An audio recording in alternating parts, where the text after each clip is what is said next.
안녕하세요. 오이마켓을 시작하도록 하겠습니다. 트럼프 대통령이 되었네요. 트럼프 대통령 시대가 되면 우리한테 어떤 영향을 미칠까요? 여러 분야에서 전문가들이 이런 영향을 미칠 거다, 저런 영향을 미칠 거다 이야기를 하고 있습니다. 제일 크게 강조되는 것 중에 하나가 보안에 대한 거, 안보에 대한 거였었는데 국방비에 대한 부담을 우리한테 막 주려고 하고 있죠. 그래서 국방비에 대한 부담을 어떻게 우리가 좀 줄여나갈 거냐 하는 것을 고민들을 많이 하고 있는 것 같습니다.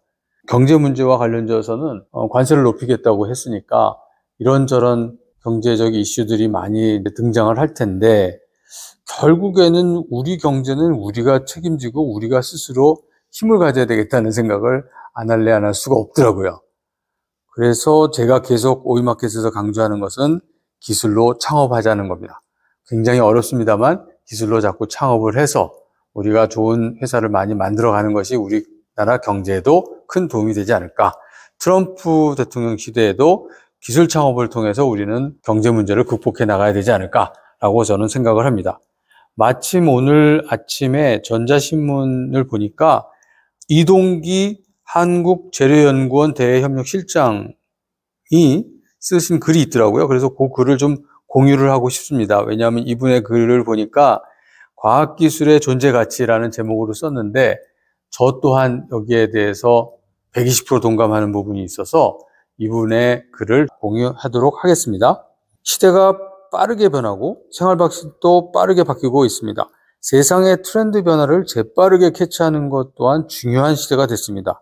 과학기술도 마찬가지라고 생각합니다. 많은 사람들이 대단한 기술을 한번 개발해서 세상을 깜짝 놀라게 해줘야지 라고 생각을 하고 있지만 그 대단한 기술이라는 것이 무엇인가 라는 것입니다. 세상에 없었다는 이유만으로 사람들이 눈이 휘둥그레져 가지고 그거 대단한 기술이다 라고 하는 것이 아니라 세상에 필요한 기술을 내놓는 겁니다. 세상은 진정 세상에 필요한 기술을 원하고 과학기술은 이에 부응을 해야만 환영을 받습니다. 이런 내용입니다. 이제는 단순히 좋은 기술을 만들기에만 치중하는 것이 아니라 이 기술이 왜 좋은지, 세상에 어떤 실익을 제공하는지를 설명해야 되는 시대입니다.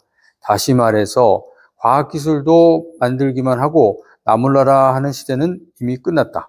잘 홍보를 해서 그 가치를 알려줘야 된다는 그런 내용이고요. 세스 고딘 이야기를 했네요.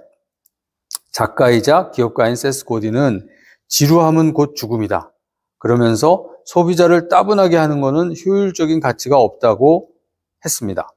심지어 달에서도 광고를 하는 시대가 되어 있습니다. 달에는 공기가 없으니까 낮과 밤의 온도 차이가 200도 이상이 납니다. 이러한 극심한 온도차를 극복하기 위해 미국의 인간 달 탐사선은 의류용의 단열 소재를 코팅했고 모 의류 기업은 이 소재를 겨울용 아웃도어 재킷에 적용해서 상용화했습니다.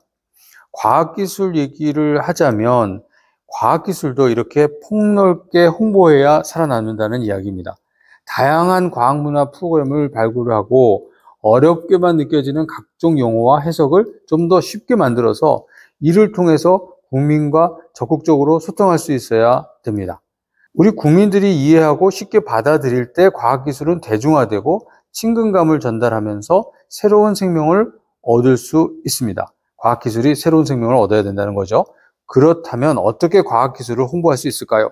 하는 것을 질문하면서 답을 3가지로 하셨네요. 첫째는 대중의 눈높이에 맞춰서 소통하는 것입니다. 어려운 용어를 쉽게 풀어내고 국민이 이해하고 접근하기 쉬운 표현으로 감동을 줄 수 있어야만 합니다. 대화의 시작인 용어와 표현이 쉬워지면 상대의 마음을 열기가 수월해집니다. 이렇게 이야기를 시작을 하셨습니다. 두 번째는 국민에게 필요한 과학기술을 제시해야 됩니다. 앞에서 언급했듯이 국민이 감동하려면 그 마음을 움직이게 할 과학기술 개발이 우선입니다. 연구자가 원하는 연구가 아니라 국민이 원하는 연구가 이루어져야 한다는 그런 얘기입니다. 그래야 개발하는 기술이 공감을 얻을 수 있고 국민 실생활에 녹아 들어갈 수 있습니다.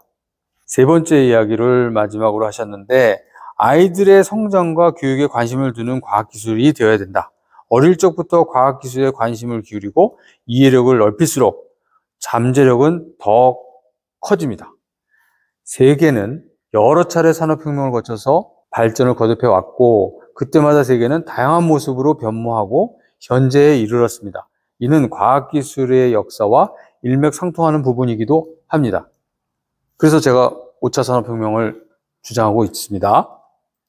과학기술은 과거에도 그랬듯이 현재도 미래에도 우리 삶과 우리 생활과 함께 할 것이고 책임도 져야 될 부분도 있고 의무도 다해야 될 것 같습니다. 이런 얘기를 하셨네요.